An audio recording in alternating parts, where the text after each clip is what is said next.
तो ये हमने प्रिंसिपल ऑफ कम्युनिकेशन से रिलेटेड कुछ इंपॉर्टेंट चीजें देखी, जो कि जेईई मेन से रिलेट वो ज्यादा इंपॉर्टेंट है। नाउ नेक्स्ट चैप्टर लेते हैं सेमीकंडक्टर्स। सेमीकंडक्टर में सबसे पहले अपने पास है एनर्जी बैंड इन सॉलिड। जब भी कोई सॉलिड बनता है तो उसमें दो तरह के एनर्जी बैंड्स होते हैं। पहला बैंड है वैलेंस बैंड, जिसमें वैलेंस इलेक्ट्रॉन्स होते हैं, यानी किसी भी एटम में, जैसे मैं अगर हाइड्रोजन एटम की अगर बात करूं, हाइड्रोजन एटम में क्या होगा, ये जो हाइड्रोजन एटम है इनमें n=1 में एक इलेक्ट्रॉन है, बाकी जो एनर्जी स्टेट है वो पूरी तरह से एम्प्टी है। तो एनर्जी n=1 का जो इलेक्ट्रॉन है उसको मैं वैलेंस इलेक्ट्रॉन बोलूंगा। बिल्कुल। सोडियम की अगर बात करें तो सोडियम में 11 इलेक्ट्रॉन्स होते हैं। अगर हम इसको n1s2 2 1s 2s2 3p6 और सॉरी 2p6 एंड 3s1, इससे अगर देखें ना 1s2 2s2 2p6, तो ये जो है वो वैलेंस इलेक्ट्रॉन है।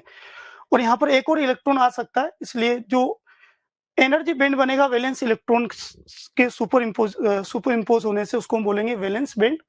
और जो एक एनर्जी स्टेट खाली है उनके सुपर पोजिशन से जो बैंड बनेगा उसको मैं बोलूंगा क्या, conduction band.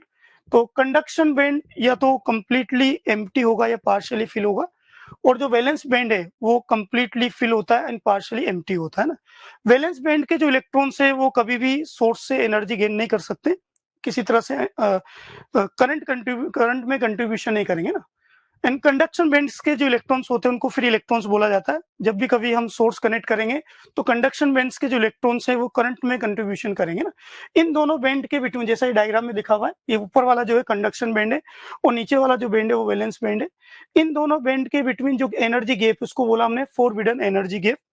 Then width of forbidden energy gap depends upon nature of substance. अलग अलग लोग सब्सटेंस के लिए अलग अलग होता है। Width is more than valence electron are strongly attach with nucleus. अगर मान लो ऐसा एटम है जिसके इलेक्ट्रॉन्स बहुत ज्यादा स्ट्रॉन्गली अटैच है तो उसके लिए जो विड्थ होगी एनर्जी गैप जो होगा फोरबिडन, वो वैल्यू ज्यादा होगी ना। एज ए टेम्परेचर जब इंक्रीज करेंगे तो हम जानते हैं एनर्जी बढ़ेगी तो फोरबिडन एनर्जी गैप क्या होगा, स्लाइटली डिक्रीज होना स्टार्ट हो जाएगा। सी, तो ये हमने एनर्जी बैंड डिस्कस किए in case of solid. In energy band के बेसिस पर हम सॉलिड को 3 कैटेगरी में डिफाइन करते हैं। तो ये हमने एक टेबल बना रखी है, एनर्जी बैंड डायग्राम के बेसिस पर हमने किसी भी सॉलिड को 3 कैटेगरी में डिवाइड किया, कंडक्टर, सेमीकंडक्टर, इंसुलेटर। अगर हम तीनों को कंपेयर करें तो resistivity of conductor very high होती है, 10⁻² से 10⁻8 ओम मीटर। सेमीकंडक्टर की अगर बात करें तो 10⁻5 से 10⁻6 होती है। टेम्परेचर कोफिशिएंट अगर देखें तो कंडक्टर का पॉजिटिव होता है, सेमीकंडक्टर एंड इंसुलेटर का क्या होगा, नेगेटिव होगा। करंट इन केस ऑफ, अगर हम करंट की बात करें तो current in conductor due to free electrons, जो कंडक्शन बैंड में फ्री इलेक्ट्रॉन्स होते हैं उनके थ्रू ही करंट फ्लो होती है। एंड इन सेमीकंडक्टर की अगर हम बात करें तो due two electrons and holes. जब भी कभी हम सेमीकंडक्टर की बात करेंगे तो उसमें 2 चार्ज कैरियर्स होते हैं, इलेक्ट्रॉन्स एंड होल्स। ये किस तरह से बनते हैं अभी थोड़ी देर के बाद इसको देखेंगे। इंसुलेटर में कोई भी करंट फ्लो नहीं होती। अगर हम एनर्जी बैंड डायग्राम अगर कंपेयर करें तीनों का, तो conduction band and valence band में अगर देखें तो एनर्जी जो गैप है जिसको फोरबिडन एनर्जी गैप बोला जाता है, it is approximately equal to 0, और कई बार ओवरलैपिंग भी हो जाती है, तो आसानी से वैलेंस इलेक्ट्रॉन कंडक्शन बैंड में जा सकते हैं ना। तो बहुत large number of free electrons होते हैं कंडक्टर में, इसलिए इसकी कंडक्टिविटी हाई होती है। सही। सेमीकंडक्टर में ये जो गैप है वो ऑलमोस्ट 1 इलेक्ट्रॉन वोल्ट के इक्वल है। अगर हम जर्मेनियम का एग्जांपल ले तो 0.7 इलेक्ट्रॉन वोल्ट होता है, सिलिकॉन का एग्जांपल ले तो 1.2 इलेक्ट्रॉन वोल्ट के आसपास होता है। इंसुलेटर में देखें तो एनर्जी बैंड जो है conduction band and valence band के बिटवीन एनर्जी गैप ये वेरी लार्ज है, 3 इलेक्ट्रॉन वोल्ट के बिटवीन। सही। सो टेम्परेचर की बात करें, temperature 0 kelvin, temperature 0 kelvin temperature पर अगर हम सेमीकंडक्टर को देखेंगे तो एज ये इंसुलेटर की तरह दिखाई देगा ना, कोई कंडक्टिविटी इसमें नहीं होगी ना। अभी हमने देखा कि सेमीकंडक्टर में 2 चार्ज कैरियर्स होते हैं, इलेक्ट्रॉन्स एंड होल्स। तो जब कोवेलेंट बॉन्ड ब्रेक होता है तो इलेक्ट्रॉन एनर्जी गेन करके कंडक्शन बैंड में चला जाएगा, वहां जो स्पेस क्रिएट होगी उस स्पेस को नाम दिया गया होल्स। और ये होल स्पेशली होंगे किसमें, वैलेंस बैंड में। होल कभी भी कंडक्शन बैंड में नहीं होंगे। कंडक्शन बैंड में जो होल और इलेक्ट्रॉन पेयर जनरेट होने से जो इलेक्ट्रॉन बने वो कंडक्शन बैंड में होंगे। सही। नाउ अब हम सेमीकंडक्टर को भी 2 कैटेगरी में डिफाइन कर रहे हैं। एक होता है प्योर सेमीकंडक्टर जिसको इंट्रिंसिक सेमीकंडक्टर बोला जाता है। It is due to only thermally generate charge carriers. अभी जैसा मैंने बोला कि कोवेलेंट बॉन्ड के ब्रेक होने से electron and hole pair generate होंगे, होल रह जाएगा किसमें, वैलेंस बैंड में, और इलेक्ट्रॉन चल जाएगा कंडक्शन बैंड में। तो ये डायग्राम यहाँ बना रखा है, बेन डायग्राम। ये होल, एक बॉन्ड ब्रेक हुआ होगा, यहाँ एक होल बना है, कंडक्शन बैंड में इलेक्ट्रॉन चला गया इसका। ओके, ये एन क्या है, डेंसिटी ऑफ, एन है डेंसिटी ऑफ फ्री इलेक्ट्रॉन्स, और NH है डेंसिटी ऑफ होल्स। और तो एन स्क्वायर इक्वल टू होता है एन इंटू NH। ये रिजल्ट आपको याद रखना है, सही। और जो करंट डेंसिटी होगी इस प्योर सेमीकंडक्टर की, वो NE VE प्लस VH होगी, जहां VE VH क्या है, V है drift velocity of electron and drift velocity of holes, सही। और सिग्मा जो कंडक्टिविटी जो कि 1/ρ यानी रेजिस्टिविटी होता है 1/ρ। तो EN mu E plus mu H, जब म्यू E और म्यू H क्या है, mobility of free electrons plus mobility of holes, सही। तो ये रिजल्ट आपको याद रखना। हो सकता है कि इक्वेशन में बोला जाए कि प्योर सेमीकंडक्टर में करंट की वैल्यू फाइंड आउट करो, तो ये जो करंट डेंसिटी हमने फाइंड आउट की, इसको current density I equal to I/A होता है, तो वहां से हम करंट की वैल्यू फाइंड आउट करते हैं। तो ये बात हुई किसकी, प्योर सेमीकंडक्टर की, जिसमें किसी भी टाइप से कोई भी हमने इम्प्योरिटी ऐड नहीं की। अब हम बट प्रॉब्लम ये होती है कि ये जो सेमीकंडक्टर है, जिसको हमने प्योर सेमीकंडक्टर बोला है, इसमें कंडक्टिविटी इतनी ज्यादा स्ट्रोंग नहीं होती, क्योंकि यहाँ पर जो चार्ज कैरियर्स है, अलग बात है, दो चार्ज कैरियर्स है, electrons and hole, but they are only due to thermal energy, सही। तो अगर हमें कंडक्टिविटी बढ़ाना है किसी भी सेमीकंडक्टर का, तो उसको डोपिंग करना पड़ेगा। डोपिंग का मतलब होता है कि कुछ ना कुछ इम्प्योरिटी हम उसमें ऐड करेंगे ना। तो उन्हीं इम्प्योरिटी के बेसिस पर हमने इस सेमीकंडक्टर को दो कैटेगरी में डिवाइड किया है ना, P type semiconductor and N type semiconductor. तो जो एन टाइप सेमीकंडक्टर होता है, उसमें क्या करेंगे, उसमें हम पेंटावेलेंट इम्प्योरिटी ऐड करेंगे। पीरियोडिक टेबल के जिन एटम्स में आउटर मोस्ट सेल में 5 इलेक्ट्रॉन्स होंगे, वैलेंस इलेक्ट्रॉन, उनको हम पेंटावेलेंट इम्प्योरिटी बोलेंगे। जैसे फॉस्फोरस हो गया, एंटीमनी हो गया, आर्सेनिक हो गया, एक्सेट्रा। तो जब इनको ऐड किया जाएगा, तो इनके ऐड करने से जो लैटिक्स स्ट्रक्चर है वो थोड़ा सा चेंज होगा, और साथ ही साथ जो बेन डायग्राम है वो भी चेंज होगा। जो आप डिफरेंस चेक कर सकते हो दोनों में, एक प्योर सेमीकंडक्टर है और एक इम्प्योर सेमीकंडक्टर, जिसमें कुछ ना कुछ इम्प्योरिटी हमने ऐड की है। एन टाइप सेमीकंडक्टर की बात कर रहा हूँ मैं। तो ये कंडक्शन बैंड है, ये वैलेंस बैंड है। कंडक्शन बैंड के जस्ट बिलो एक और बैंड तैयार हो चुका है, जिसको डोनर इम्प्योरिटी लेवल बोला जाता है। डोनर का मतलब होता है जो इलेक्ट्रॉन डोनेट करेगा। जैसे हम फास्फोरस की बात करें, तो उसमें 5 इलेक्ट्रॉन्स होते हैं, 5 में से 4 इलेक्ट्रॉन्स तो क्या करेंगे, जर्मेनियम के एटम से कोवलेंट बॉन्ड बना लेंगे, और एक इलेक्ट्रॉन फ्री रहेगा। इसका मतलब ये इलेक्ट्रॉन डोनेट कर सकता है, इसलिए इसको डोनर की बात कर रहे हैं ना। यहाँ पर जो होल डेंसिटी होती है वो वेरी वेरी स्मॉल होती है compare two electron density. Almost अगर मैं कहूँ तो जो इलेक्ट्रॉन डेंसिटी है वो इम्प्योरिटी जो आपने एन टाइप सेमीकंडक्टर बनाने के लिए ऐड की है उसकी इक्वल हो जाएगी ना। इसको डोनर इम्प्योरिटी बोला जाता है ना। तो यहाँ पर जो इलेक्ट्रॉन्स है वो मेजॉरिटी चार्ज कैरियर से, एंड होल्स जो है माइनॉरिटी चार्ज कैरियर से। तो अगर हम NI² अब इस केस में लिखे तो ND इंटू NH होगा।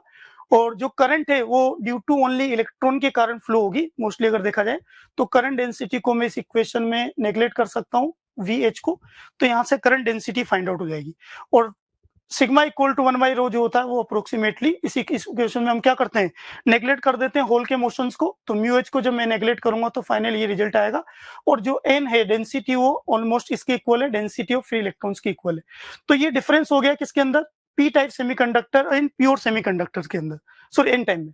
नाउ पी टाइप सेमीकंडक्टर की बात करते हैं। पी टाइप सेमीकंडक्टर बनाने के लिए हम क्या करेंगे, ट्राइवेलेंट इम्प्योरिटी ऐड करेंगे। ट्राइवेलेंट का मतलब वो एटम जिसमें लास्ट वाले सेल में ओनली 3 इलेक्ट्रॉन्स है।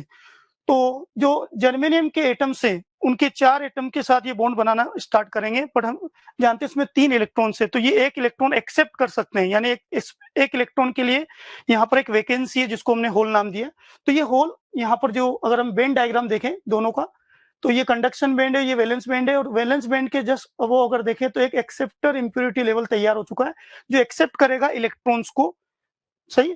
तो इसमें जो होल डेंसिटी होती है वो इलेक्ट्रॉन से बहुत ज्यादा होती है। और अप्रोक्सीमेटली मैं होल डेंसिटी को जो एक्सेप्टर एटम हमने ट्राइवेलेंट वाले ऐड किए उनकी इक्वल मान सकता हूँ। And NI² equal to NE into NA के इक्वल होगा। करंट डेंसिटी में हम वापस इसी फॉर्मूले में क्या करें, VE को नेग्लेक्ट कर देते हैं और N की जगह में लिख दूंगा NH, सही। और इसी तरह से हमने सिग्मा जो कि कंडक्टिविटी उसमें चेंज किया प्योर सेमीकंडक्टर के थ्रू। तो ये डिफरेंस हो गया 3 सेमीकंडक्टर, एक प्योर सेमीकंडक्टर जिसमें कोई इम्प्योरिटी नहीं है, एक एन टाइप सेमीकंडक्टर और एक पी टाइप सेमीकंडक्टर। ये वेन डायग्राम आपको याद रखना, जे मेन में क्वेश्चन पूछा जा चुका है। नाउ एक क्वेश्चन लेते हैं, एक प्योर सेमीकंडक्टर सिलिकॉन जिसमें इलेक्ट्रॉन एंड होल डेंसिटी आपको गिवन है 1.5 × 10⁻16 और इसमें इंडियम को हमने चेंज किया, मतलब ऐड किया, जो कि 4.5 × 10⁻22 है। तो हमें पता करना है कि एन ई क्या होगा। तो अभी थोड़ी देर पहले हमने एक रिलेशन देखा था, N I square equal to N E into N H होता है। एन एच आपको गिवन है 4.5 × 10⁻22। हम कौन सा सेमीकंडक्टर बना रहे हैं यहाँ पर, पी टाइप वाला सेमीकंडक्टर बना रहे हैं, सही। और इस फॉर्मूले में जब वैल्यू पुट करेंगे तो यहाँ से एन की वैल्यू आ जाएगी। नाउ नेक्स्ट टॉपिक है अपना PN junction diode. PN junction diode में क्या करते हैं, प्योर सेमीकंडक्टर के एक साइड हम क्या करेंगे ट्राइवेलेंट और एक साइड क्या करेंगे पेंटावेलेंट इम्प्योरिटी जब ऐड करेंगे तो due to difference of concentration of holes and electrons finally इस टाइप से स्ट्रक्चर आपके सामने दिखेगा। इसको पीएन जंक्शन डायोड बोला जाता है, सही। ये जो है ये जंक्शन है जो डिवाइड कर रहा, सेपरेट कर रहा पी साइड और एन साइड को, और बीच में ये जो पोर्शन है जहां पर किसी भी टाइप से कोई भी चार्ज कैरियर्स नहीं है, ओनली इमोबाइल्स आयन से प्लस पी साइड अगर देखें तो नेगेटिव है और एन साइड देखें तो पॉजिटिव है, सही। इस रीजन को बोला जाता है डिप्लीशन लेयर, सही। और इसको ये जो डिफरेंशियल रीजन है इसमें क्या हो रहा है, प्लस और माइनस के कारण एक इलेक्ट्रिक फील्ड प्रोड्यूस होगी और वो इलेक्ट्रिक फील्ड क्या करेगी, जो मेजॉरिटी चार्ज कैरियर्स हैं, जैसे पी में अगर देखें तो होल है, एन में देखें तो इलेक्ट्रॉन से, उनके मोशन का अपोज करेगी, सही। तो उसको एज ए बैरियर के रूप में हमने डिफाइन किया। और ये जो इलेक्ट्रिक फील्ड है डिप्लेशन रीजन में, इसका इफेक्ट ओनली क्या होगा, डिप्लेशन रीजन में ही होगा। इसका इफेक्ट एन साइड जो कि ये पोर्शन आपको दिख रहा है इसमें, और पी साइड जो ये वाला पोर्शन दिख रहा है इसमें किसी भी टाइप से कोई भी इफेक्ट इसमें नहीं आएगा, सही। डिफ्यूजन एंड ड्रिफ्ट करंट, पहले हम डिफ्यूजन करंट की बात करें। डिफ्यूजन करंट मोस्टली फ्लो होता है due to majority charge carrier, जैसे अभी हमने पीएन जंक्शन डायोड की बात की। पी साइड जो होगा मेजॉरिटी चार्ज कैरियर होल से, और एन साइड जो है इलेक्ट्रॉन से। तो इलेक्ट्रॉन्स पी एन से पी में बैरियर को पार करेंगे, और होल्स क्या होंगे, पी से एन में बैरियर को पार करेंगे, जिनसे जो करंट फ्लो होगा उनको हम बोलेंगे डिफ्यूजन करंट, जिसकी डायरेक्शन होगी P to N. Now drift current की बात करते हैं, जो अभी हमने ये जो डिप्लेशन रीजन है इसमें क्या होगा, due to thermal energy bond break होते रहेंगे, और बॉन्ड्स के ब्रेक होने से इलेक्ट्रॉन होल पेयर जनरेट होंगे, और यहाँ पर एक स्ट्रॉन्ग इलेक्ट्रिक फील्ड है। उस स्ट्रॉन्ग इलेक्ट्रिक फील्ड के कारण क्या होगा, इमीडिएटली उन पर फोर्स लगता रहेगा, जिनके कारण करंट फ्लो होगी। और इस करंट को मैं बोलूंगा, अब देखो यहाँ पर अगर एक होल और एक इलेक्ट्रॉन जनरेट हुआ तो फोर्स, इलेक्ट्रिक फील्ड की डायरेक्शन इधर है ना, तो इधर होल पर फोर्स लगेगा तो करंट फ्लो होगी एन साइड से पी साइड, जिसको बोलेंगे ड्रिफ्ट करंट, सही। तो डायरेक्शन ऑफ ड्रिफ्ट करंट होती है N to P, and direction of diffusion current हो जाएगी किधर, पी टू एन। और जब सेचुरेशन कंडीशन होती है, यानी जब आपने कोई भी बायसिंग या कोई भी एक्सटर्नल सोर्स डायोड से कनेक्ट नहीं किया है, तो दोनों करंट इक्वल होती है मैग्नीट्यूड में, डायरेक्शन में तो अपोजिट है, इसलिए टोटल करंट क्या होगी, जीरो हो जाएगी, सही। नाउ वर्किंग ऑफ डायोड, अगर आप किसी भी डायोड को सर्किट में कनेक्ट करना चाहते हो तो there are two types of method, one is forward wise and second is reverse wise. ये आपको फॉरवर्ड वाइसिंग डायग्राम आपको दिया है, जिसमें पी साइड को हम क्या करेंगे, पी को जो भी सोर्स है उसके पॉजिटिव टर्मिनल से कनेक्ट करेंगे, और एन साइड को जो हम नेगेटिव टर्मिनल से कनेक्ट करेंगे। और जब रिवर्स वाइसिंग होगी तो अपोजिट कर देंगे, पी को नेगेटिव से और एन को पॉजिटिव से कनेक्ट करेंगे। और अगर इन दोनों में अगर हम डिफरेंस देखें तो जब फॉरवर्ड वाइसिंग होता है तो पोटेंशियल बैरियर क्या होगा, जो बैरियर जो मेजॉरिटी चार्ज कैरियर का अपोज कर रहा था उसका वैल्यू क्या हो जाएगा, डिक्रीज हो जाएगा। विड्थ ऑफ डिप्लेशन लेयर क्या हो जाएगी, वो भी डिक्रीज हो जाएगी। PN junction provide very small resistance, यहाँ में इस केस में अगर हम देखें तो बहुत स्मॉल रेजिस्टेंस की तरह ये वर्क करेगा, और अगर आइडियल है तो इसको एज ए कंडक्टिंग वायर हम मान सकते हैं। कई बार क्वेश्चन में ये नहीं गिवन होता कि ये आइडियल है कि नॉन आइडियल है, तो आइडियल मान के आप क्वेश्चन को सोल्व कर सकते हो। करंट फ्लो होती है due to majority charge carrier, इसलिए जो करंट का अगर हम देखें तो डिफ्यूजन करंट होगी मोस्टली ना। फॉरवर्ड डायग्राम देखें करंट एंड वोल्टेज के बिटवीन, तो यहाँ पर कुछ वोल्टेज से पहले ये कंडक्ट नहीं कर रहा, उसके बाद कंडक्ट कर रहा है ना, इसका मतलब इसको बोला था नी वोल्टेज। और इस नी वोल्टेज की जो वैल्यू होगी जर्मेनियम के लिए 0.3 वोल्ट होगी और सिलिकॉन के लिए 0.7 वोल्ट होगी, यानी इससे कम वोल्टेज अगर आपने लगाया है तो डायोड कंडक्ट नहीं करेगा, उसके बाद ये कंडक्ट करने लग जाएगा ना। और इसका अगर हम डायग्राम देखें तो ये नॉन ओमिक होता है। नॉन ओमिक का मतलब है कि current is not directly proportional to voltage, सही। आप एवरेज रेजिस्टेंस आप निकाल सकते हो। तो ये है फॉरवर्ड वाइज की कंडीशन है। नाउ रिवर्स बाइस की कंडीशन अगर देखें तो रिवर्स बाइस हमें पता ही कैसे कनेक्ट किया जाता है रिवर्स बाइसिंग में, तो पोटेंशियल वेरिएट क्या होगा, इंक्रीज हो जाएगा ना, क्योंकि जो सोर्स आपने कनेक्ट किया उसकी इलेक्ट्रिक फील्ड क्या करेगी, जो अंदर इलेक्ट्रिक फील्ड है डिप्लीशन रीजन की उसका सपोर्ट करेगी, इसलिए पोटेंशियल बैरियर इंक्रीज होगा। विड्थ ऑफ डिप्लीशन लेयर भी क्या होगी, इंक्रीज होती जाएगी। और ये हाई रेजिस्टेंस प्रोवाइड करता है because in this case only current flow due to minority charge carrier, जो कि बहुत स्मॉल मैग्नीट्यूड की करंट्स होती है, इसलिए ऐसा लगेगा कि बहुत हाई रेजिस्टेंस है ना। तो और ये इसका रिवर्स डायग्राम है। ये यहाँ पर एक पॉइंट दिखा रखा है, इससे पहले जो करंट है उसको रिवर्स सैचुरेशन करंट बोला जाता है, यानी कांस्टेंट रहेगी ऑलमोस्ट, पर इस पॉइंट पर जाके क्या होगा, इमीडिएटली करंट इंक्रीज हो गई। इस पॉइंट को बोला जाता है ब्रेक डाउन वोल्टेज, यानी यहाँ पर क्या होगा, ब्रेक डाउन स्टार्ट हो जाएगा। तो डायोड में दो तरह के ब्रेक डाउन होते हैं, उसको भी थोड़ी देर के बाद डिस्कस करेंगे। तो ये नॉर्मल डायोड का आईवी डायग्राम है। ब्रेक डाउन वोल्टेज अगर जस्ट एग्जांपल लें, जो जर्मेनियम के लिए 25 वोल्ट एंड सिलिकॉन के लिए 35 वोल्ट होता है। Now light emitting diode, LED जिसको बोल रहे हैं, एलईडी को हमेशा फॉरवर्ड बाइसिंग कंडीशन में हम यूज करते हैं। एलईडी आई थिंक सबको पता ही क्या होती है। जब भी एलईडी को हम कनेक्ट करेंगे फॉरवर्ड बाइस में, तो क्या होगा, मेजॉरिटी चार्ज कैरियर जंक्शन पर कोलाइड करके काइनेटिक एनर्जी और majority charge career converted into light energy, तो डिफरेंट लाइट की एनर्जी निकलेगी। ये दिखाने का तरीका है किसी भी एलईडी को, इसको फॉरवर्ड बाइसिंग कंडीशन में कनेक्ट किया जाता है, सही। और अगर हमें मान लो कि अगर डायग्राम गिवन है, क्वेश्चन आ चुका है जेईई मेन में, अगर हम आई एलईडी की बात कर रहा हूँ, आई और वी के बिटवीन अगर हमें ये डायग्राम गिवन है, तो ये रेड कलर हो गया, ये येलो हो जाएगा और ये ग्रीन होगा। यही सीक्वेंस मैंने क्यों लिए, अगर हम यहाँ पर करंट को कांस्टेंट माने तो हम जानते हैं कि लेमडा इक्वल टू होता है 12400 electron volt divide by E in volt. और ये जो ई इन वोल्ट है, कंपेयर करें तो रेड कलर के लिए ई की वैल्यू स्मॉल है, इसलिए रेड कलर की वेवलेंथ सबसे ज्यादा होगी, देन उसके बाद येलो और ग्रीन आएगा। तो ये सीक्वेंस आपको याद रखना है, सही। फोटो डायोड को क्या करते हैं, रिवर्स बाइसिंग कंडीशन में कनेक्ट करते हैं। लाइट जो होगी वो जंक्शन यानी जो डिप्लीशन रीजन उस पर गिरेगी, जिससे क्या होगा, कोवलेंट बॉन्ड ब्रेक होंगे और finally electron and hole pairs generate होंगे, जिनसे करंट फ्लो होना स्टार्ट हो जाएगी। ये दिखाने का तरीका है। और इसको हम रिवर्स बाइसिंग कंडीशन में कनेक्ट करें, इसलिए इसका करंट वोल्टेज डायग्राम इस टाइप से दिखेगा आपको, सही। सोलर सेल एक तरह से क्या होता है, ऐसा पीएन जंक्शन होता है जिसमें विदाउट एनी बाइसिंग हम क्या करते हैं, करंट फ्लो करा सकते हैं। इसमें आप कोई भी बाइसिंग नहीं देते, ओनली ये एक डिप्लेशन रीजन होता है, पीएन जंक्शन होता है ना, और ये इसका करंट वोल्टेज डायग्राम होगा। ये कंडीशन आपको याद रखनी है, सही। जेनर ब्रेकडाउन, तो अभी हमने थोड़ी देर पहले देखा कि there are two types of breakdown, Zener breakdown and avalanche breakdown. Zener breakdown में क्या होता है, जब हम किसी भी डायोड को रिवर्स बाइसिंग में कनेक्ट करेंगे, तो जब वोल्टेज को इंक्रीज करते जाएंगे तो जो डिप्लीशन रीजन है उसकी इलेक्ट्रिक फील्ड भी इंक्रीज होगी। तो जब जेनर ब्रेकडाउन होता है तो उस केस में क्या होता है, जेनर ब्रेकडाउन किस डायोड में होगा, ये सबसे इंपॉर्टेंट है, जिनमें हाई डोपिंग की जाती है ना, जहां पर डोपिंग बहुत हाई होगी। तो हाई डोपिंग से क्या होगा, बहुत ज्यादा स्ट्रॉन्ग जब बैरियर रिवर्स पोटेंशियल आप इंक्रीज करोगे, तो डिप्लीशन रीजन की इलेक्ट्रिक फील्ड इंक्रीज होने से क्या होगा, immediately vibration of atoms, bonds क्या होंगे, ब्रेक होंगे, उनके ब्रेक होने से hole and electron pair generate होंगे, और ये जेनर ब्रेकडाउन होता है। इसकी वैल्यू बहुत स्मॉल होती है। नाउ अगला है एवलांच ब्रेकडाउन, जिसमें क्या होता है, ये होता है लाइट डोपिंग वाले डायोड्स में।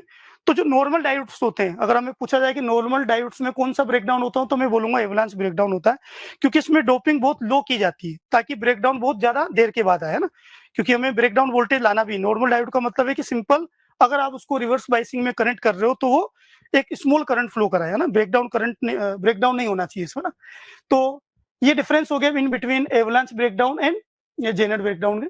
जेनर डायोड जो होता है वो जेनर ब्रेकडाउन पर वर्क कर गए। हाँ, जेनर डायोड, ये जेनर डायोड को दिखाने का तरीका है। Zener diode specially reverse biasing condition पर वर्क करता है, और जब ब्रेकडाउन होगा तो इमीडिएटली जो करंट है वो जेनर डायोड के थ्रू फ्लो होना स्टार्ट हो जाएगा। इसको एज ए वोल्टेज रेगुलेटर की तरह भी यूज करते हैं ना, वोल्टेज फिक्स हो जाएगा ना।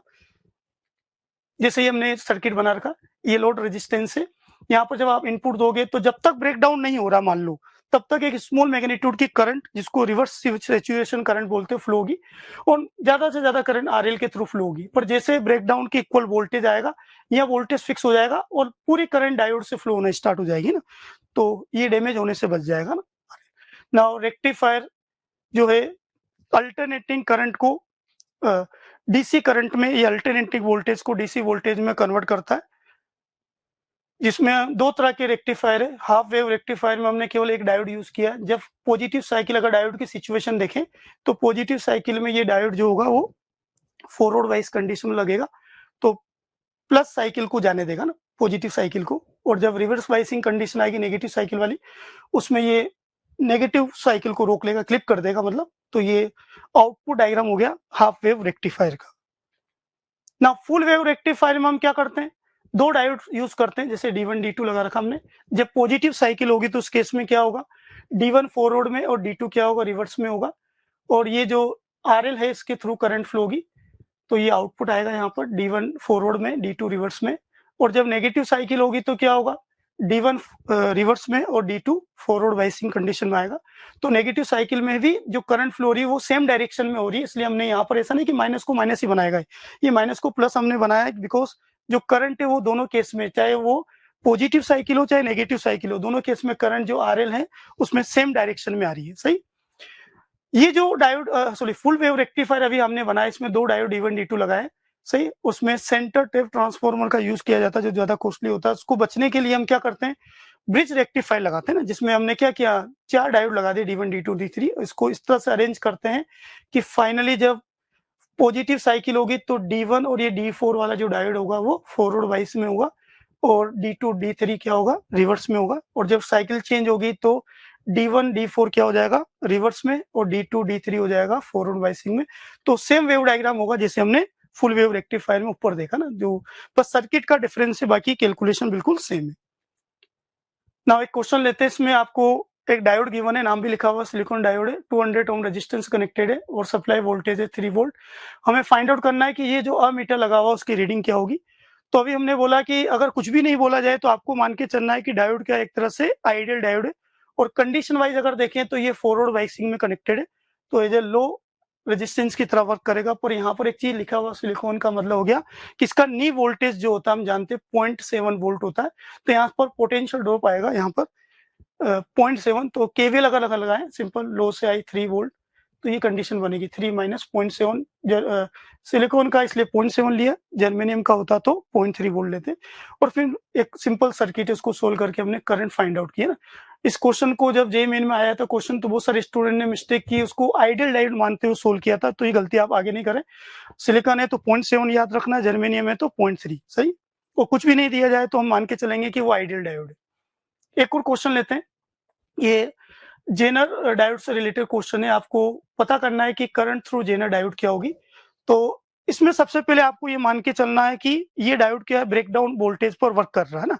तो अगर मैं ब्रेकडाउन वोल्टेज पे इसको वर्क करवाऊं तो ये जीरो पोटेंशियल मान सकता हूं मैं, इसका पोटेंशियल जीरो, इसका जीरो, इसका जीरो, और ये हो जाएगा 120। और ये ब्रेकडाउन वोल्टेज 50 है, तो ये वाला वोल्टेज भी 50 होगा, बिकॉज इसको रिवर्स बाइसिंग में कनेक्ट किया हुआ है। और ये वाला वोल्टेज भी हो जाएगा 50 वोल्ट। तो ये जो 10 किलो ओम है, इससे अगर हम करंट की वैल्यू निकाले, सिंपल सी इक्वेशन बन रही, तो 5 मिली एम्पियर करंट इसमें फ्लो हो रही है। और अगर हम 5 किलो ओम से करंट की वैल्यू निकाले तो 5 से निकाले तो 14 मिली एम्पियर करंट